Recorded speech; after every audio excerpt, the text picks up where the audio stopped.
像这种，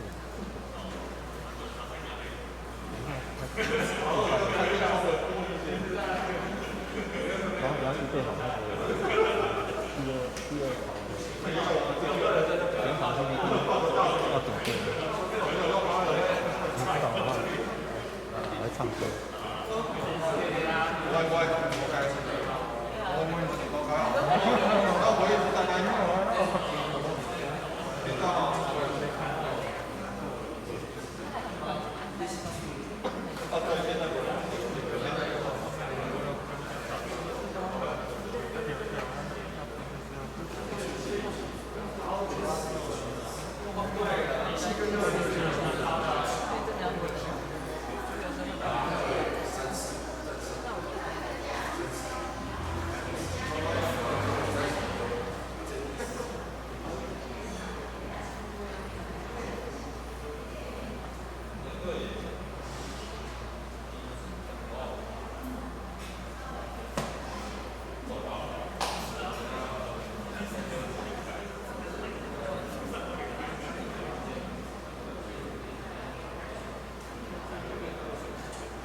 也不知道。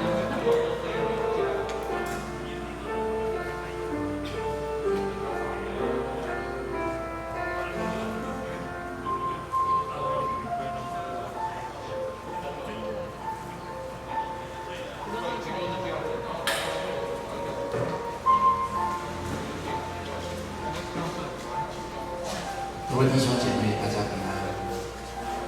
感谢神，让我们可以再次的相聚。我想在这样的一个外在环境、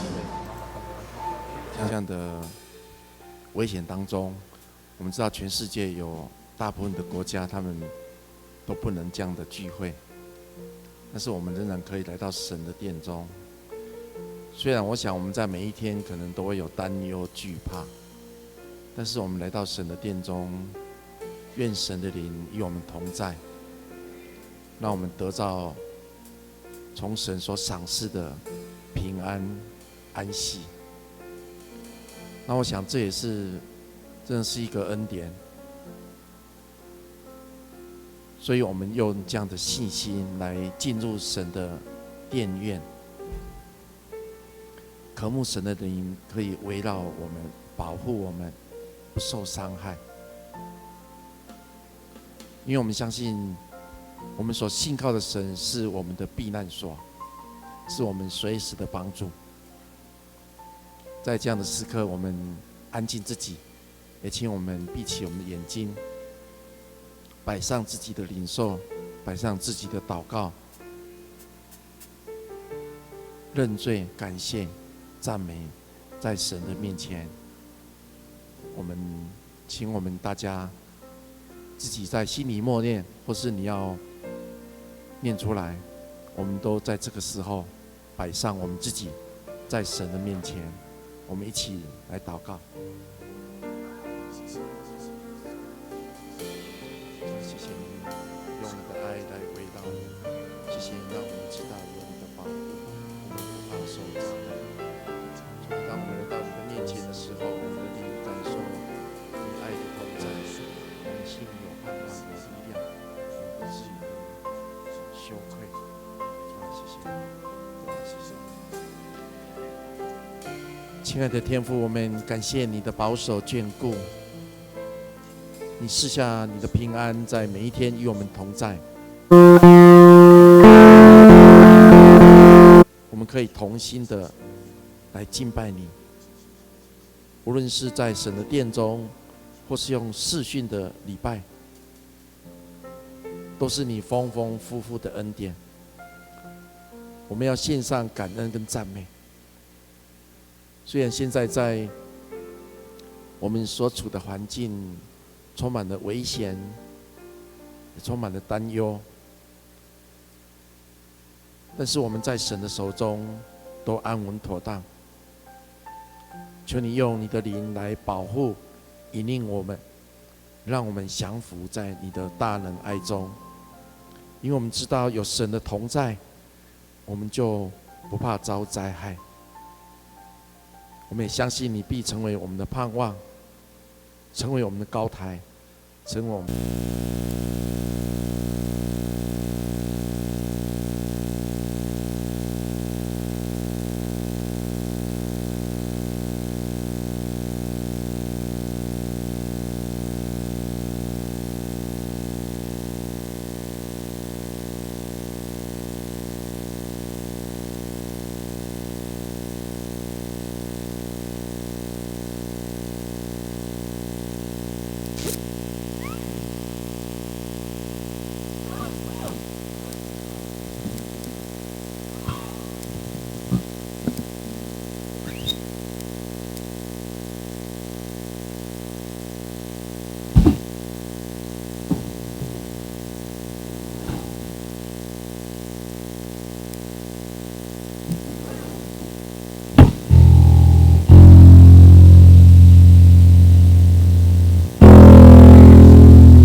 是我的盼望，我避难所。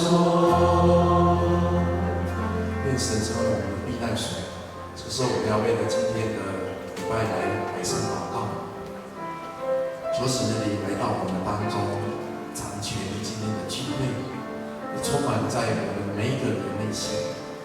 同时，我们为了今天所有的服侍，统统摆上祷告；为了所有的器材都能够顺利来摆上祷告。求神来赐福，求神来悦纳我们所摆上的敬拜。同时，我们也为着上师今天的讲道来摆上祷告，求神的灵来充满他，赐给他有能力，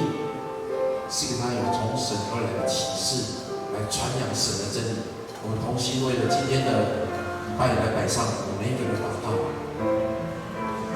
慈悲的天父，我们感谢你今天早上来呼召我们同心的来敬拜，求你的灵充满在这个圣殿中，来进入到每一个弟兄姐妹的心，让我们渴慕敬拜神的心所献的祭都能蒙神的悦纳。特别求你与每一位服侍的同工同在，赐给我们有彼此谦卑顺服的心，同心同工，用神所赐的能力跟智慧来服侍。特别主要我们也求神的灵充满在夏牧师的身上，带领他领受从神而来的启示，真理的话，来透过他的口来传扬，帮助我们用领受的心来让神的话进入我们的内心。献上我们同心的祷告，感谢赞美，奉主耶稣基督，阿门。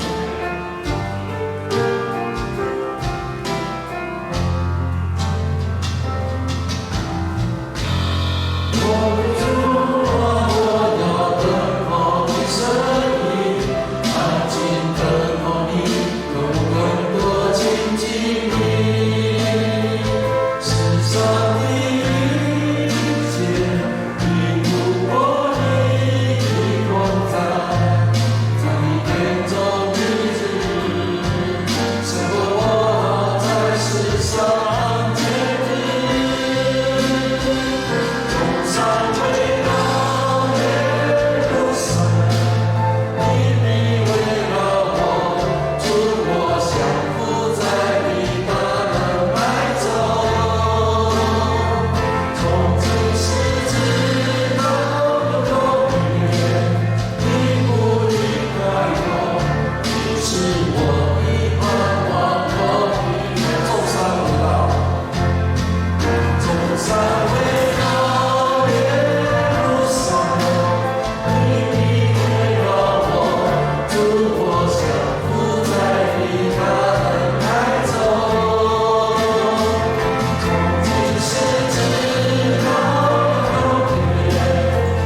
万物都本于你属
帮助我们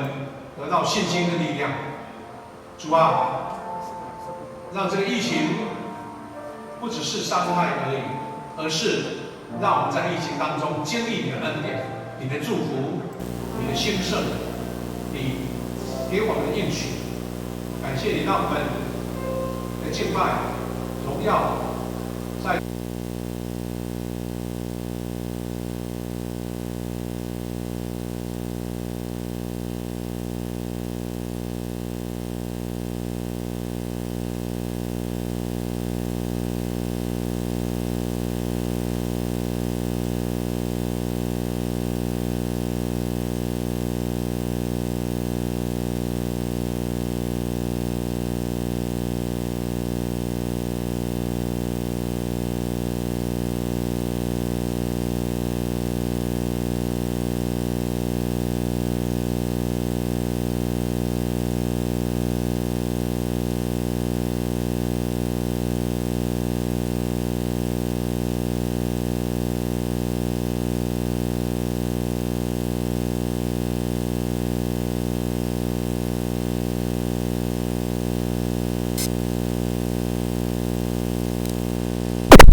第二处圣经，在彼得前书4章12到14节。12节我们一起来念：亲爱的朋友们，你们遇到我一样的考验，不要惊怪，好像所遇到的是很不平常似的。你们应该以分担基督的苦难为一件乐事，好在他荣耀显现的时候得到充分的喜乐。你们若因跟从基督而受凌辱，这表示荣耀的圣灵，就是上帝的灵在你们身上。以上愿神的话来帮助我们。我们接下来要请圣歌队来献诗，圣歌队要有透过影音，我们一起来领受。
永有权利。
感谢主，我们能够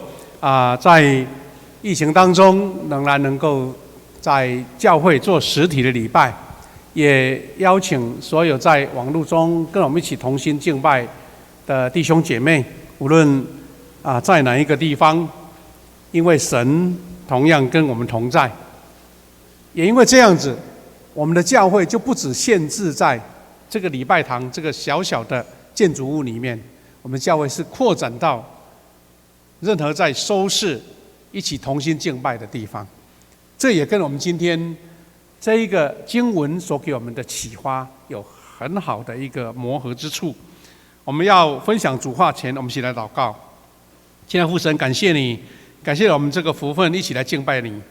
让我们从你的话语得到新的力量，以及启发一个新的动力，让我们为主做美好的见证，让我们教会在你的爱里面继续成长。这样祷告，奉耶稣的名祈求，阿们。危机时代刚强教会，那是一个很切合这个时代这个时机。我们透过圣经里面2段经文，哥林多前书3章10到14节，以及我们在后面有彼得前书4章12到14节，这2段经文有一个共同的一个题材，在告诉我们基督徒怎么样经历这个危机的时代哈。那我们以下的经文会在分享当中继续来做复习。我们可以说，教会从初代教会开始，就是在危机跟受迫害中来成长的。这好像是一个教会的一个基本的基因，从初代教会到现在，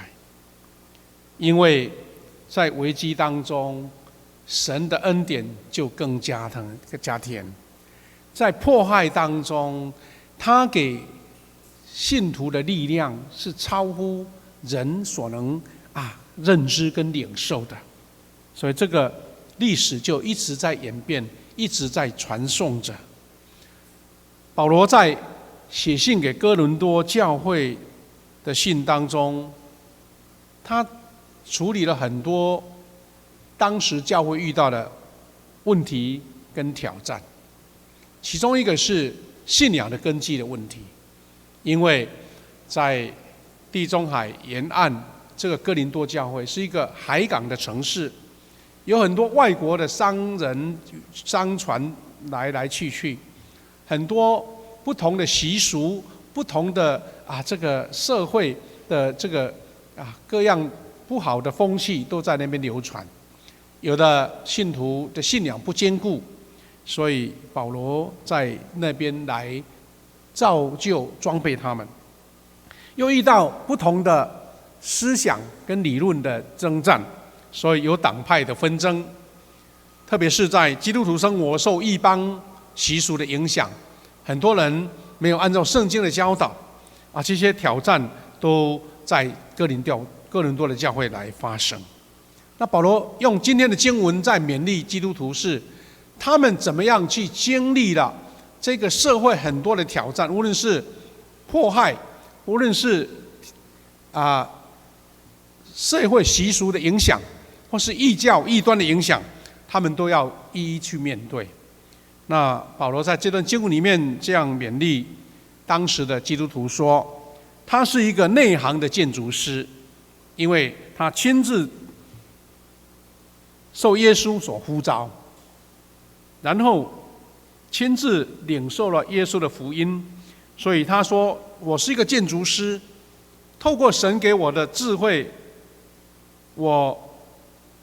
以耶稣基督做唯一的根基来建立的教会。我们知道2000年来的历史，我们一方面用那个主耶稣的福音书成为我们一个信息好消息，或是天国的教导，但是实际这个教会的建造是从保罗所领受到，透过他的书信，让我们慢慢建立一个基督教的一个神学的一个架构所以呢，保罗对后代影响、教会的影响真的是大到我们无法想象。但是他用这样的话语来做一个基础，就是说，他不是随随便便自己按照自己的想法，而是他认为他是用耶稣基督的福音做根基来建立这个教会。那这个教会就好像以耶稣为这个房角石这样的图画来表达耶稣成为教堂的根基。在西方的教会，他们在盖礼拜堂的时候，会在这个墙角刻上这个石头的字，说主耶稣基督就是主要的房角石。那这样的表达是在呈现了主耶稣是教会的一个根源，建造的根源，没有其他的根源。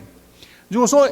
有人用不同的理由在建立教会，把耶稣排除了，那可只能说这是一个异端，或是这只是一个人为的一个架构组织而已那保罗这样的诉求是怎么样呢？基督徒是这个教会根基上的肢体啦，有耶稣做根基不错，大家都共同认知，但是重点还在于这个根基上，你跟我弟兄姐妹，我们就是在根基上的肢体。那这个建造就要我们参与啦，不是说有耶稣基督那就好了，是上面的盖起来的这个房子到底是什么样的形状，什么样的样式。那我们也可以从另外一个角度，我们知道主耶稣说，我是葡萄树，你们是枝子嘛这个也是同样的一个理解，就是上面到底这个枝子会不会结果子，这个枝子会不会长得很茂盛？这枝子会不会遇到虫被咬掉了？那建造这个教会上面的一个，无论是一个梁柱，或是一个砖头或是一个屋顶，或是屋瓦，都是你我大家每一个人参与在里面的。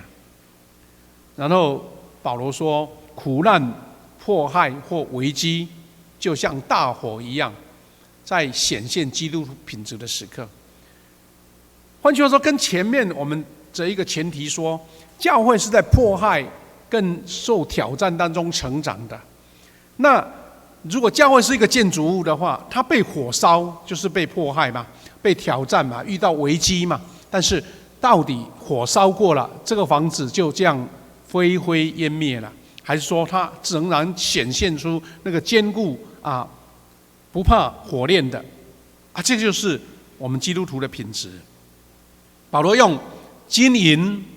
宝石、木料、草、和谐的建材来比喻我们在里面上面所建造的。换句话说，你跟我大家都同样有这些材料，到底是哪一种材料建筑在房子上面呢？他说，大火一来就显露出每一个人的工程，那真的品质就出现了。那很像这一个天降大火这一种考验这种毁灭世界的一个火，人经过这个火，那我们怎么样去经历到最后是全部都化为乌有了，还是仍然屹立存在？在6年前呢，高雄发生了气爆这是有人在楼上拍到，当时就是在三多路、凯旋路那些油管路通过的地方，因为里面的油气太多了，就引爆了。哇，它爆是整条路一直爆开。牧师那个时候曾经经过那个地方，因为被封锁住，但是看到说，明明本来是一条平平的路，全部好像被人家挖开了一样，因为管都爆开了。很多人在这边牺牲了生命，因为那个烈火没有人能够逃过。成为一个高雄近几年来很大的一个伤害跟悲剧。那到现在还在诉讼当中那这样的火，我们实际的火看到了，但是我们是看见那一个品质到底这个无形的火是怎么样来考验基督徒的因为保罗在这段经文的后面做了一个诠释，他说我们是上帝的殿呢。那既然保罗盖了这个根基，我们在上面又成为一个盖圣殿的这个材料，那保罗又说我们就是上帝的殿，因为上帝的灵住在我们里面，就是经得起考验，不受毁坏。那这个给我们2点思考了。第一个就是说，在这个实体的教会当中，每一个人都是其中的建材之一。那另外一个角度就是说，我们本身就是上帝的殿。那我们怎么样经历那些火的考验，或是那些历代当中许许多多的前辈们圣徒他们遇到的考验？因为这个里面有一个关键点，教会遇到破坏为什么会成长？不是人有这样受害狂呢，是因为在遇到逼迫的时候，主耶稣的恩典、祝福、能力、潜力都施展在这些基督徒的身上。所以我们在20多年前的921大地震，当时在南投整个地区，哇，很多房子都倒塌了。当时在这种大灾难当下，很多人就会看到说，这个房子为什么会倒？有的是因为骑楼前面的柱子太细了所以一震动好像跪下来一样上面的房子还没坏，但下面的1楼也都以为平地了当时牧师也曾经去过那边的灾区，看到哎呀，好像4层楼变3层楼，3层楼变2层楼这样子。那有的就有报纸报道说原来那个房子盖的时候，里面都是用空的油桶或是用保丽龙很多的工程的品质就这样显露出来。这个地区所有的房子都没事，就是那栋大楼全部都倒下来。当然，我们在几年前发生在永康这个地方的大楼也是类似的，所以就是一种用我们实际看到的一个材质，在显露出基督徒信仰的品质。那这段经文，保罗说：“你们是上帝的殿是什么？”这个全部的经文这样写，他说：“你们一定晓得，你们是上帝的殿，上帝能住在你们里面。因此，是要有人毁坏了上帝的殿，上帝一定要毁灭它。换句话说，这个圣殿是有圣灵保守的，有上帝在看顾的，不是随随便被毁坏的。所以为什么遇到破坏，反而教会会成长呢？因为不是靠人的力量去维护了，是圣灵亲自保护。他说，人要毁坏它，人要毁坏圣殿，上帝就要毁坏它。因为上帝的殿是神圣的，你们自己就是上帝的殿。哇，这个话给我们很大的一个激励，是原来基督徒会经历水火，会经历那些考验，不是人的能力有多大你的财力有多大，而是圣灵在这个时候就自动成为你的保护者，因为圣灵是要维护他的教会的。那我们就是上帝的殿，我们怕什么？为什么会不怕考验？因为从人性来讲，人家遇到苦难就要逃跑这是我们的人的本性但是基督徒为什么会迎向苦难？不是我们自己天生太迟钝或是太笨，是因为圣灵给我们这样的能力。所以彼得也这样考验来勉励。他说：“你们遇到火一样的考验，不要惊怪，因为这是平常也是必经的，必要经历之路。”彼得说：“不要太惊怪啦，这个事情基督徒是常常遇到的。”那就是给我们一个非常有很奇妙的一个思考。我刚刚讲说，人类的一个习性是遇到热就要离开，对不对？遇到苦难就要避开。但是为什么基督徒会迎向苦难呢？不是他有什么奇怪的思想，或是头脑坏掉了，是因为圣灵给他这样的能力，特别是遇到苦难的时候，让他觉得我迎接这个苦难，这个是我的荣耀，因为你要遇到还不一定有。所以基督徒迎向苦难、迎向挑战，是基督徒的特色跟本质。所以基督徒的价值观是什么？以分担基督的苦难为乐事，因为基督受凌辱，表示这个荣耀上帝的圣灵住在我们身上。这个话很有意思啦就是说，人越遇到苦难，你越有能力为主做工，是因为圣灵跟你同在。圣灵在你身上，让你显现出一般人无法去承担的事情。就像司提反上个礼拜我们提起的，他因为圣灵的同在，竟然在经历这样子一个生命交关的时候，仍然勇敢为主来做见证。各位弟兄姐妹，我们认为这个世纪的大瘟疫，就好像大火在考验，这个考验是全面性的，几乎没有一个地方幸免。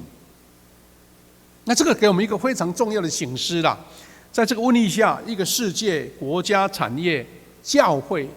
个人，都好像经历一个淘汰赛。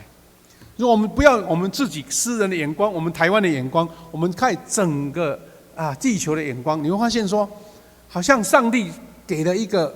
淘汰的一个机制。人在这一个区块里面，大自然在这个区块里面，都要经过它的一个筛检。我们看到一个很有趣的现象，因为很多人都知道说，因为整个工商产业都暂停了，突然间，这个地球更清晰了，空气更好了，很多海龟都跑到沙滩上去产卵了，以前没有碰到这个现象。那从人类来讲是一个苦难呢，从大自然这个花草树木或是这些动物，他们觉得好像喘息了一样所以不同的角度，我们看见这个事情，给我们很多的一个启发有位作家这样写说：一只病毒重划世界的权利，没错。原先的强国突然间被打得落花流水。我们看到很多很强盛的国家，他们自信心很强，但是像美国这个世界的强国，竟然被病毒攻击的是感染最多的，死伤也最严重。那弱国就更不用讲了，因为没有人帮助他，因为大家自顾不暇了，孤立无援。但是很巧妙的，就是台湾突然间被呈现出来，被世界看见了。很多网络都在看说，奇怪，台湾这个没有人关心的国家，这个不在 WHO 的会员国里面，为什么它能够独立生存下来？那不是偶然的事情啊，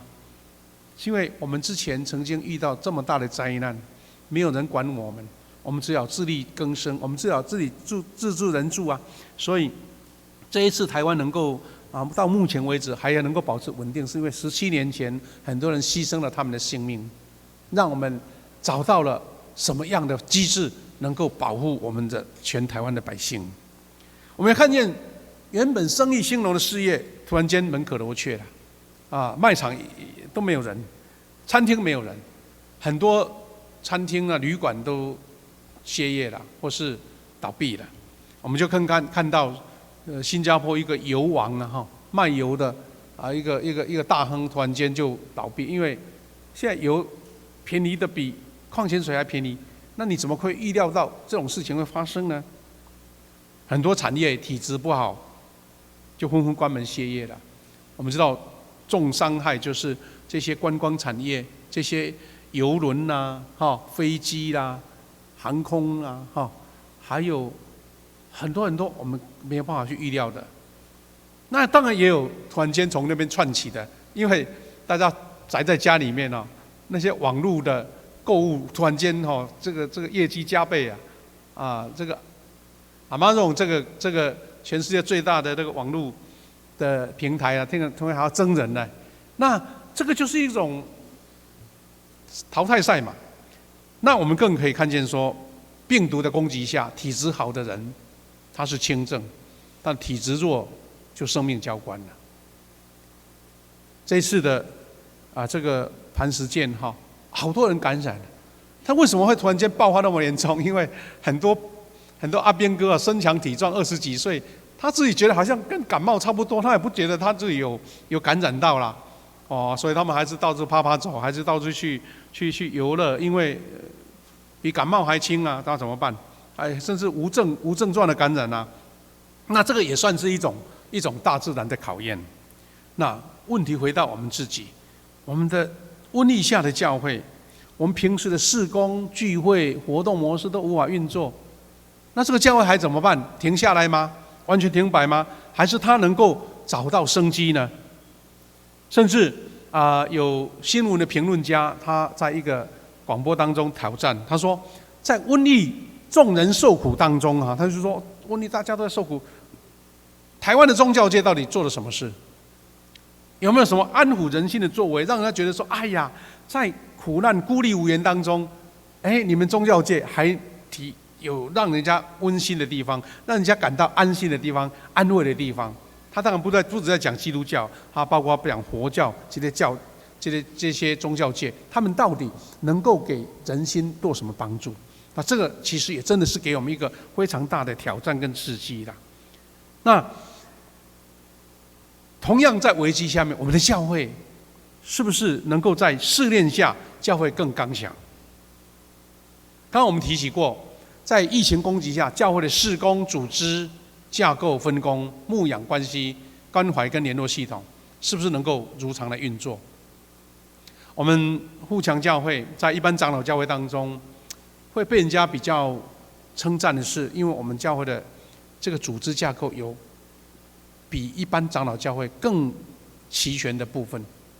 那这一次是不是有发挥它的功效呢？有没有发挥功能呢？我们总不能说摆好看的啦。但是这个挑战之下，我们发现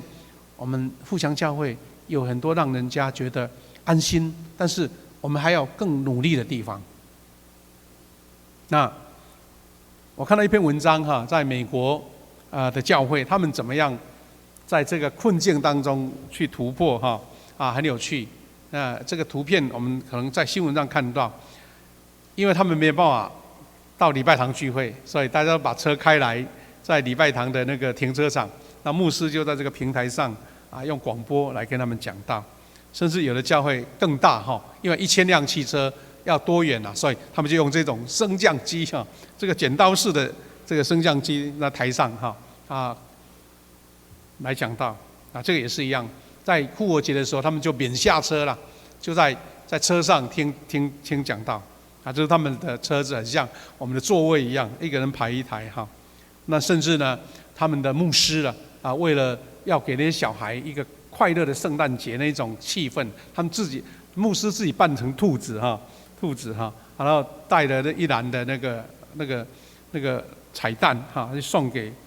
每一个家庭这样子。犹太的拉比也用礼物来送给车上的会友，那教会的牧师呢，向车上的会友来请安那台湾还算情况轻一点，我们还能够在实体礼拜。美国的教会他们毕生，这是一间长老教会的牧师跟一个乐器的乐手，在那边录影，准备用实况来转播给他们的会友那这位牧师跟同工呢，就在受难日的网络上一起来敬拜，有这样的音乐来录制，因为大家都不能到教会里面，因为他们要突破这样的困境。那我们台湾的教会，因为大家有的还能够少数或是分众来聚会，那在台北有一间北大的一个卓越行道会这位林牧师呢牧师跟他有一点认识的他们就组织了他们的教会的弟兄姐妹林庆忠牧师呢邀集他们的会友，募集的这个咖啡热咖啡送到像桃园的荣总去慰劳这些医疗人员感觉到很温馨，而且他们还做了一些图卡来赠送给他们，一起来勉励我们。而且他还发动会友呢，一起在那个杯子的保护的那个套上面写一些温馨的字鼓励的字而且那小朋友你看他画得很漂亮让这些工作这些医疗人员他们觉得一杯热咖啡虽然没几块钱但是就觉得心中很温暖。那这也是个教会一个非常大的一个变通的方法，就能够接触到这个社会，鼓励到这个社会那我们教会呢，在遇到这样的情况之下，无法正常聚会的会友工作、健康、家庭是否能够安好？你知道弟兄姐妹，他没有来聚会，到底他在家里怎么样？他的工作怎么样？他的子女怎么样呢？我们有没有发挥这个系统的功能他的信仰跟灵修状况还可以吗？或是他们有更成长呢？那很感谢主，在礼拜3晚上，我们因为已经快2个月没有实体的那个周间聚会了，我们就邀请了我们的区长、我们的小组长一起来分享，也提供一些好的建议，或是他们怎么样进行这段时间的牧养听起来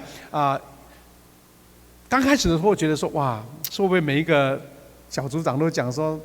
怎么办都不能见面好像觉得都很冷掉了。但是感觉上比预期的还好，因为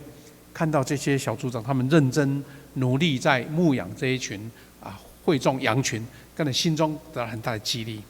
我们有的小组呢，他们都能够用这个 Zoom 呢，或是这样的一个聚会软体大家各自在不同地方同时聚会，一起读经，一起祷告。我也听到很多小组长说，他们比平常聚会时间更多的时间灵修大家每一天都约定一个时间透过群组po上那个代祷事项大家感觉反而虽然不能见面，但是那个互动机会更多了。大家会回应嘛，有的是实体的，大家在网络上见面，有的是大家回应在文字上一起祷告，那这是让我们感觉很温暖的部分我还听到有我们的小组长这样分享说他们在联络关心这些弟兄姐妹的时候，他们都非常非常的有属灵上的一个提升彼此互相关心、互相祷告这样的感觉让我们觉得非常的放心。而且有小组长还是讲说，他们在看这个我们今天做礼拜，他在家看那个网络会不会大家好像要松懈一点啊，当成在欣赏节目一样？哎，不错，反正他觉得，因为没有干扰，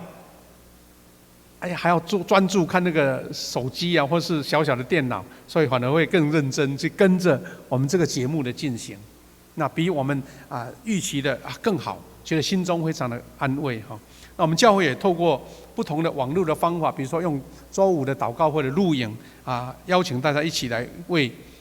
教会事工以及家庭个人来祷告哈。这个是我们最近开始尝试直播，在礼拜五之前把它播上网，然后你在下个礼拜五之前，你可以自己灵修，都可以透过这样的网络，能够一起跟教会一起同心祷告。那这是我们现在在进行的这样网络直播的聚会哈，就是上个礼拜的我们聚会当中，用这种方式跟弟兄姐妹一起来联系。各位姐妹，最后牧师要邀请大家一起努力，在疫情危机下，我们同心激励，彼此建造，让我们教会能够更刚强。因为这个是一个试验品质的地方，教会会不会因为这样子，哇，大家都不来教会等到疫情结束了，没再看到会有进来，那怎么办？还大家觉得说，哇，恍如隔世了，当然我可以自由来教会敬拜，一起呼喊，一起敬拜赞美，哇，感觉更热情。那就是看这间教会到底体质好不好。所以我们一起努力说，让我们学习像约书亚记里面所记载的，教会成为今日疫情危机下的庇护城。圣经的解释有的是叫逃城，就那些受苦者被保护了。那今天教会有没有办法成为在很多疫情下有危机、心灵有软弱的人，成为一个庇护者呢？那这段是经文呢，大家可以再查考一下，我们就不念了哈。第二个就是我们的教会能够运作得更灵活，这个组织联系更好，适应力更强。还好我们这个网络可以随时做帮助，那能够充分供应会有属灵的需要。那刚刚牧师有分享到说，这些小组长给我们的回报是比预期的还放心，还感恩呐。那我们也才从这边看见说，在这个教会的架构跟体制，在这一次大家不能实体聚会的时候呢，小组就发挥了很大的功用。因为每一个小组长就是一个牧者，他照顾到小组里面的羊群不会被孤立了不会被疏忽掉，甚至有困难还直接帮他解决。那如果像传统的教会以前没有小组团契又是一种比较属于联谊性的组织，那一个牧师或是2个牧师怎么样去联系那么多会友？靠电话从早打到晚也打不完啊。但是我们因为有小组的事工，这个能量就在这一次的疫情当中显现了出来。那我们的教会是不是能够更看见社会人心的需求，去关怀受苦者，去记住困境者？那所以我们在小组有人的提议说，在这个困难当中，是不是有一些弱势的团体、弱势的机构，他们因为没有人捐献会不会很困难？是不是教会能够找到这些需要帮助的人？那大家有力出力，有钱出钱，一起帮助彼此能够渡过难关。最后一个还是回到我们的主题，虽然基督徒被迫分散了，不同的地方不能聚集在一起，但是如果你是金银的体质，是金银宝石的这个建筑的材料，你会发现说，因为体质强盛，你的教会是被分散更远了。今天如果在外国有人收看了我们的转播，是不是这个教会就延伸到那个地区去了？那在我们的周遭、我们的社区，就很多小小的教会被建立在不同的地方，因为保罗说你就是上帝的殿了。那这样的话反而会更容易去传福音，因为你就是在那边的基础，你就在那边的，因为用耶稣基督的根基传扬福音。感谢主，我们是有福的一群。我们在遇到困境苦难当中，保罗给我们的勉励，让我们更加好像经历水火，我们的真金不怕火炼，那个才是我们基督徒一个遇到苦难当中应该有的态度。我们要一起用一首诗歌来回应，也一起来做祷告这首诗歌是来到主前来到主前，我们一起来唱这首诗歌来回应主的恩典。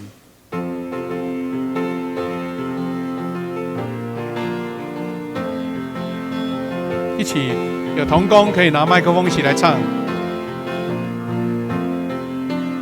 来到主的面前，我们如活石，一块一块建造成为主灵宫。主的手在我们当中运行，生命火要点燃复兴我。我们是君尊的祭司，圣洁的国度，神所拣选被赎的子民。基督是磐石，我们是教会，在这地发光宣扬主。从副歌再来一次，好不好？我们是君尊的祭司，圣洁的国度。有一种拍手好不好？神所拣选被赎的子民。哈利路亚！基督是磐石，我们是教会，在这地发光宣扬主。哈利路亚！感谢主，我们一起来回应主，一起来做祷告。第一个，我们求主赐给这样的力量，每一个基督徒都是精金所建造，是宝石所建造。经历水火，我们仍然坚强存在。求主保守我们的教会，在遇到艰难挑战的时候，就像圣灵跟我们同在一样，不只是迎向苦难，而且在苦难当中成长。求主赐给我们教会牧者、我们的长职、我们的领导者、我们的小组长，有神给我们的恩赐，能够度过这样的难关，而且在水火当中更经历神的恩典。第三个，我们为教会我们的弟兄姐妹祷告，有的有病痛的，有的遇到困境的，求神亲自来带领他们。也为我们自己的家人祷告，为你自己的工作祷告，为你在职场上遇到困难挑战的时候，经济有困难的时候，神给你力量能够度过这些难关。也为我们的教会祷告，让我们教会在疫情的侵袭之下，我们每一样的事工、教会弟兄姐妹的关怀都能够正常运作，而且更蒙神的恩典，让我们富强教会真的符合我们的名称一样，富有信心的，是有强盛的体质的。神的恩典跟我们同在，一起开口为这些事情来祷告。现在父神，我们感谢你，给你恩典跟我们同在，你的能力跟我们同在，你的保守跟我们同在。求你赐福在我们弟兄姐妹当中。感谢主，我们为教会遇到这样疫情挑战的时候，我们更加刚强，更加壮胆，更加有美好的才智，能够经历水火。主啊，求你保守我们弟兄姐妹有软弱、病痛有在参与这个医疗人员的，求你再亲自保守他们的身心灵。也每一位弟兄姐妹在教会的时候，我们一起敬拜神。我们在这边有喜乐跟平安，有这样的足够的信心，面对所有的挑战。让我们在遇到黑暗的时候，为主来做见证，成为一个明灯。感谢赞美主。现在父神，感谢你，愿你圣灵在我们弟兄姐妹当中成为见证者，成为扶持者，成为力量，让我们在黑暗当中，在大火当中，在疫情的挑战当中屹立不摇，为主来做见证。主啊，让我们在生活当中，在工作当中，在我们的经济收入当中，主啊，求你亲自保守我们。虽然会遇到挑战有困难，但因为你的同在，我们就喜乐平安，又主的供应都不缺。主啊，求你也带领我们在面对疫情挑战的时候，我们无论是工作场合，在办公的时候，在出入交通的时候，在家里的时候，在教会的时候，大家都蒙你的恩典祝福，一切都平安。让我们国家因为好的防疫措施，大家能够早早走过这些疫情的挑战，让我们重新喜乐在你面前来感恩，来彼此的祝福。感谢祷告，都是奉主耶稣基督的圣名求，阿们。各位弟兄姐妹们，今天呢是基督教家庭中心的主日他们有一个影片第一堂牧师忘了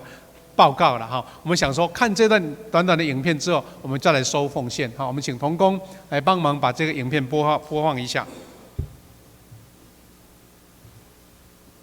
很多年前，我走进了台南基督教家庭协谈中心。大家好，我是翠萍。当时的我，基督教家庭协谈中心。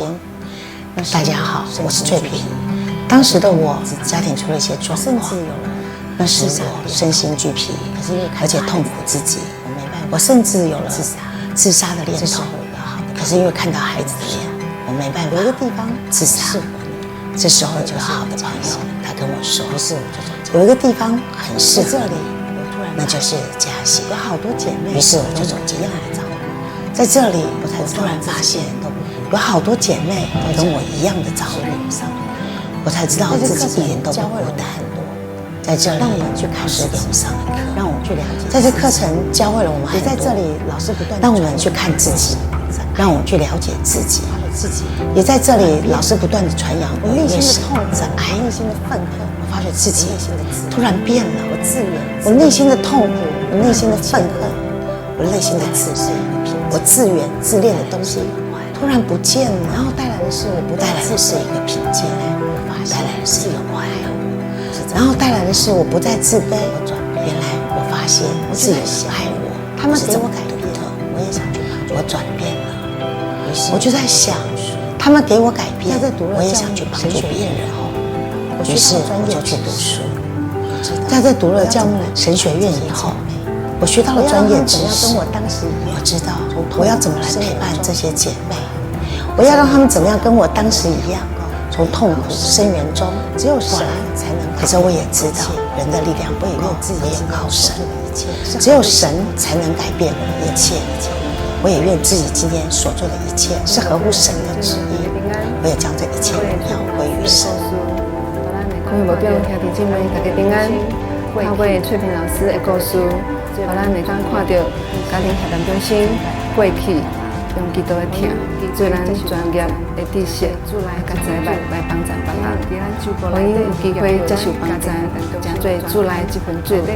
今日伫咱周报内底有夹到咱家庭协谈中心的专刊，内底有翠萍老师的故事，也有咱中心服务的项目，甲的课程。欢迎兄弟姐妹会当三个来学习，帮助家己，帮助别人。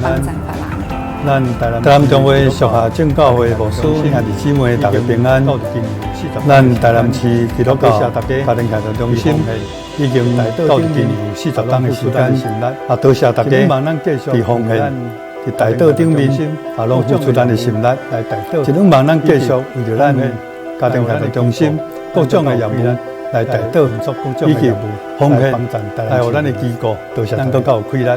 来运作各种的业务。来帮助台南市民，多谢大家。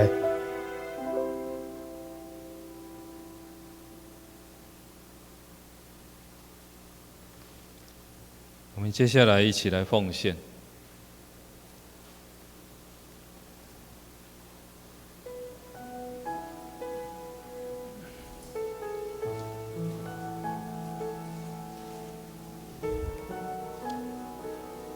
我们在周报里面都有家庭协谈中心的奉献袋，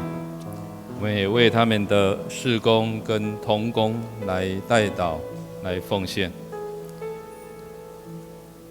没有来到现场的弟兄姐妹，我们也财务组也为我们预备3种奉献的方式，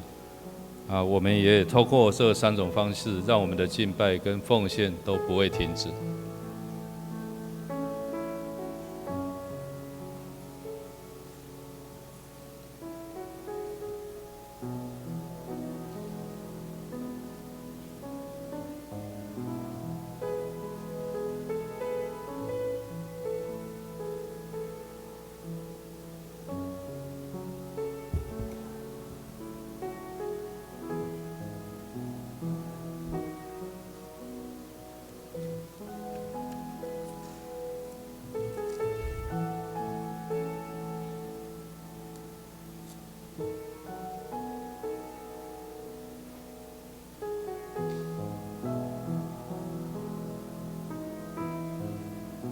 我们一起起立，来来唱奉献的诗歌。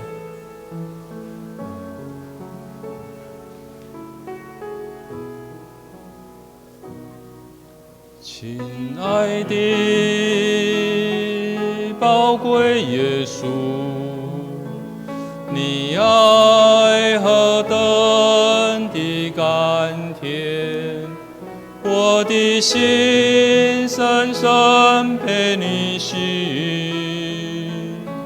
爱你是我的喜乐，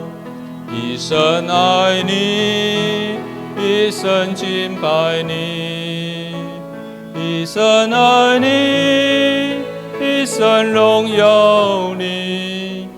一生奉献，一生不回头，一生爱你，跟随你。请坐。接下来，我们一起来读本月的金句。我们一起来念：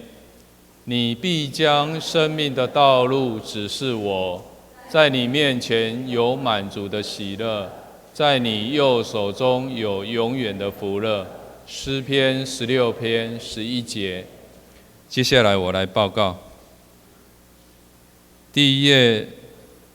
下周诗礼，我们请伍丽华执事请丽华执事来预备。我们看第3页，肢体交通本会消息今天是中会的家庭协谈中心的奉献主日，我们请弟兄姐妹在平日能够为他们的事工来大力来祷告代祷。第二点，本会因新冠肺炎疫情与聚会的公告，我们待会牧师会补充。第3点，财务组的消息，疫情期间会有参与的奉献方式有3种请会友来注意。我们翻开第4页。第4点我们自己看。第5点，教育训练组服事培训的课程有歌唱的技巧跟敬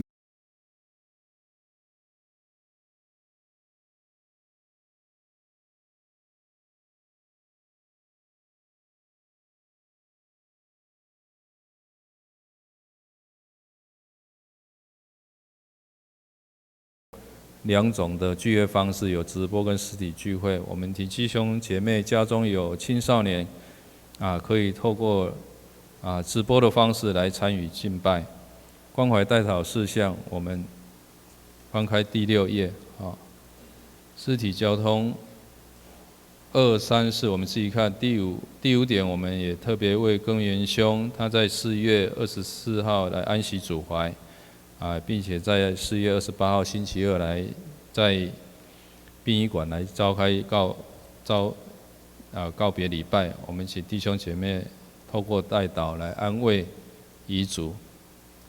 总中会及社区消息，我们自己看。我们接下来请牧师来补充报告。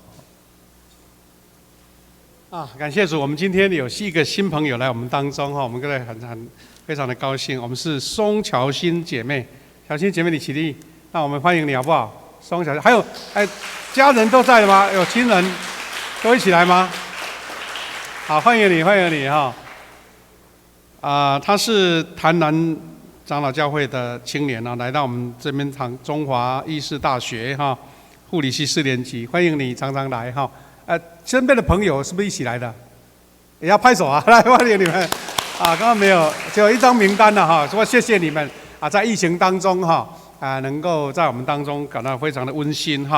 那牧师做一点补充，第一个就是有关聚会的事情了因为我们政府的一个防疫措施，我们目前没有新的变化，所以我们仍然保持主日礼拜实体跟网络不过我们有一点小小的建议，如果说我们会有你在这段时间不能到实体来教会，其实你也可以邀1、2个好朋友，不能来教会的好朋友，我们的弟兄姐妹一起在某一个人的家里面这样有一种小小的一个聚会的方式，一起收看这个网络直播，一起敬拜，甚至私下还可以再留下一起祷告哈，甚至也一起收奉献都可以哈。这个是一个有的教会它没有实体礼拜一个模式了哈。第二个就是有关我们这个小组聚会已经停了快2个月哈。不过最近有的教会有的小组觉得说，我们像礼拜一样，大家有一个防疫措施都做得很好。如果你是在自己私下的一个空间能够仍然按照规定戴口罩、防疫大家距离远一点。其实实体的聚会也慢慢有人在恢复了哈，当然是配合我们国家的一个防疫的措施哈。如果你有这个需求我们慢慢都可以鼓励啦，或是支持哈。只是说我们要更加注意这个防疫不会成为一个破口，是这样子哈。另外我们也增加了礼拜五一个录影的一个祷告会哈。那如果小组聚会一起收看、一起祷告，那很好。如果你自己私下在灵修，也可以用这个影片有一个共同的焦点，大家用这些祷告内容一起来做祷告跟灵修鼓励大家哈。实体聚会跟网络聚会都是蒙神恩典的。那第二个就是我们本来下个主日是青年主日啦哈，但是因为有些年轻人他们要参加考试，所以可能预计要延到6月初6月初。那另外我们现在每一堂礼拜都增加了2-3位同工要负责录影，还有包括这个导播方面的处理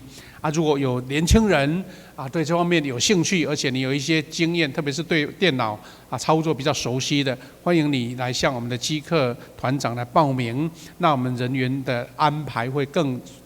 充裕一点哈这个是很好的机会了哈。因为这个网络直播它的品质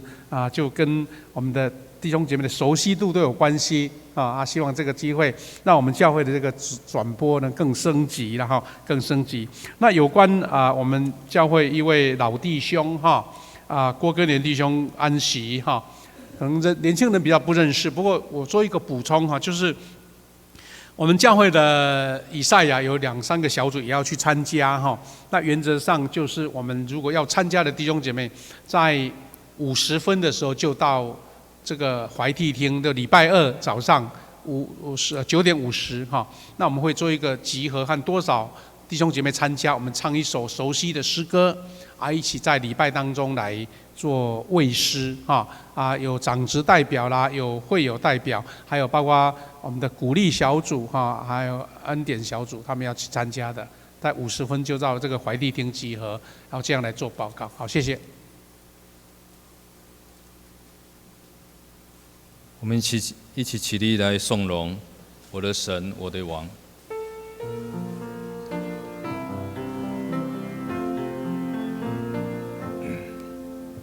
我的神，我的王我要尊重你的名。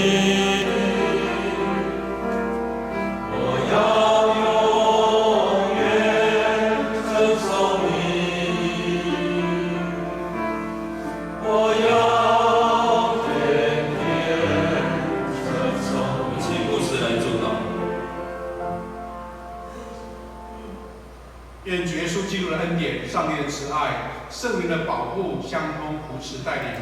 让我们平安度过这样的疫情。愿三位一体与大家的三位一体的上帝与大家同在，从今时直到永远。阿们。